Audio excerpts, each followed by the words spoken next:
Halo teman-teman semua, selamat datang di channel ini. Terima kasih sudah mampir, kalian luar biasa. Di sini kita akan belajar, terinspirasi, dan tentu saja bersenang-senang bareng. Jadi, pastikan kalian duduk nyaman, nyalakan notifikasi, dan siap-siap untuk perjalanan seru yang penuh wawasan dan semangat positif. Yuk kita mulai. Di sebuah sudut kota yang ramai, kehidupan tak pernah benar-benar berhenti. Hiruk-pikuk kendaraan, gedung-gedung yang menjulang, dan jalanan yang penuh cahaya neon seakan menutup mata dari kisah-kisah getir manusia yang terjebak di dalamnya. Di balik keriuhan itu, ada seorang wanita muda yang menyimpan rahasia besar dalam hidupnya. Usianya baru 22 tahun. Wajahnya lembut, dengan mata yang menyimpan letih mendalam. Ia tinggal di rumah kontrakan kecil bersama ibunya yang sakit-sakitan dan dua adiknya yang masih bersekolah. Sejak sang ayah meninggalkan rumah bertahun-tahun lalu tanpa kabar, beban keluarga jatuh sepenuhnya ke pundaknya. Seakan dunia menuntutnya tumbuh dewasa lebih cepat dari seharusnya. Setiap pagi, ia bangun lebih awal dari semua penghuni rumah. Menyapu halaman yang sempit, menanak nasi sederhana, lalu membangunkan adik-adiknya untuk bersiap ke sekolah. Dari luar, hidup mereka tampak seperti keluarga miskin biasa yang berjuang dengan keterbatasan, namun tetap hangat. Sang ibu selalu berpesan agar ia tak perlu terlalu membebani diri, tetapi siapa lagi yang bisa diandalkan selain dirinya? Adik-adiknya masih polos, mereka hanya tahu bahwa sang kakak bekerja di sebuah restoran malam untuk menafkahi keluarga. Mereka percaya pada alasan sederhana itu, tanpa pernah curiga. Sementara sang ibu dengan tubuh yang lemah dan batuk yang tak kunjung reda, hanya bisa menitipkan doa agar putrinya selalu diberi perlindungan di tempat kerja. Tidak ada satupun dari mereka yang tahu kenyataan pahit. Pekerjaan itu bukanlah di restoran. Ketika malam tiba, wajahnya berubah. Ia duduk di depan cermin usang di kamarnya, mengoleskan bedak, memulas bibir dengan warna merah menyala, dan mengenakan pakaian yang jauh dari dirinya yang sederhana. Setiap tarikan napas terasa berat, seolah hatinya menolak. Namun pikiran tentang biaya sekolah adiknya dan obat-obatan ibunya membuatnya terpaksa menguatkan diri. Ia melangkah keluar rumah dengan alasan bekerja lembur. Senyum yang ia berikan sebelum menutup pintu hanyalah topeng agar keluarganya tidak curiga.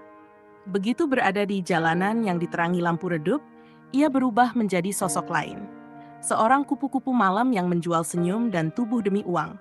Tidak ada yang tahu, tidak ibunya, tidak adik-adiknya, bahkan tidak tetangga yang sering melihatnya pulang menjelang subuh. Semua percaya bahwa ia hanya bekerja keras di sebuah tempat makan malam, membersihkan meja, atau melayani pelanggan. Padahal, di balik setiap lembar uang yang ia bawa pulang, ada air mata yang ia tahan, ada kehormatan yang ia gadaikan, dan ada luka yang tak pernah terlihat di wajahnya. Kadang setelah kembali saat fajar, ia berdiri lama di depan pintu sebelum masuk. Menatap wajah adiknya yang masih terlelap, ia merasa bersalah karena menutupi kebenaran. Lalu ia melangkah pelan ke kamar ibunya, memperhatikan tubuh Renta yang tidur dengan napas terengah. Sambil menahan tangis, ia berbisik lirih, "Maafkan aku, Bu. Semoga suatu hari nanti aku bisa berhenti. Semoga ini semua tidak sia-sia." Dan setiap kali matahari muncul seakan tak pernah ada yang terjadi. Ia kembali menjadi gadis sederhana, kakak yang penuh kasih, anak yang berbakti. Hari-hari tampak biasa di mata orang lain. Ia masih bangun lebih pagi, masih menyiapkan sarapan sederhana untuk adik-adiknya, masih menanyakan kabar sekolah mereka, dan masih mengantar obat untuk ibunya. Bagi keluarga, ia tetaplah sosok yang tegar, sosok yang penuh harapan. Namun di balik itu semua, hatinya semakin rapuh. Malam demi malam, ia menjalani pekerjaan yang tak pernah ia banggakan. Tubuhnya lelah, batinnya terkoyak, namun ia tidak pernah mengeluh. Ketika berada di jalanan malam, ia sering memandang bayangan dirinya di kaca toko yang tertutup. Dalam hati ia berbisik, "Aku bahkan sudah tidak mengenali diriku sendiri." Tidak sekali dua kali ia ingin berhenti. Pernah suatu malam, ia duduk lama di tepi jalan, memandangi uang di tangannya dengan gemetar. Ia ingin membuang semuanya, ingin menyerah, ingin lari sejauh mungkin dari kehidupan yang membuatnya hancur perlahan. Tetapi bayangan wajah ibunya yang sakit dan adik-adiknya yang masih membutuhkan sekolah selalu menghantam pikirannya. Maka dengan air mata yang ia tahan, ia kembali berdiri, melanjutkan peran yang ia benci. Kesehatannya pun mulai menurun. Tubuhnya semakin ringkih, batuknya makin sering, dan pandangannya kerap berkunang-kunang. Namun setiap kali ditanya oleh ibunya, ia hanya menjawab, Aku hanya kecapekan kerja, Bu.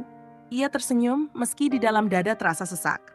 Adik-adiknya sama sekali tidak tahu. Mereka justru semakin mengaguminya. Sang adik lelaki sering berkata pada teman-temannya bahwa kakaknya adalah pahlawan keluarga. Sang adik perempuan selalu memeluknya erat dan berjanji akan belajar rajin agar bisa cepat membantu. Kata-kata itu membuat hatinya bergetar, antara bahagia dan sakit. Bahagia karena mereka tidak kekurangan, sakit karena cinta mereka berdiri di atas pengorbanan yang begitu kelam. Kadang di tengah malam setelah pulang, ia duduk sendiri di sudut kamar gelap, menggenggam erat tangannya sendiri agar tidak menangis terlalu keras.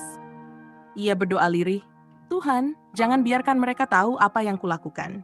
Biarlah mereka percaya aku hanya bekerja keras di tempat yang layak. Aku rela menanggung semua ini, asal mereka tetap melihatku sebagai kakak yang baik, anak yang berbakti." Musim hujan turun deras, seakan langit pun ingin menangisi dunia. Malam itu, tubuhnya semakin lemah. Nafasnya terasa berat, batuknya makin parah, dan setiap langkah seperti menapaki tanah yang berguncang. Tetapi meski tubuhnya meminta berhenti, pikirannya tetap berkata, "Aku tidak boleh menyerah sekarang.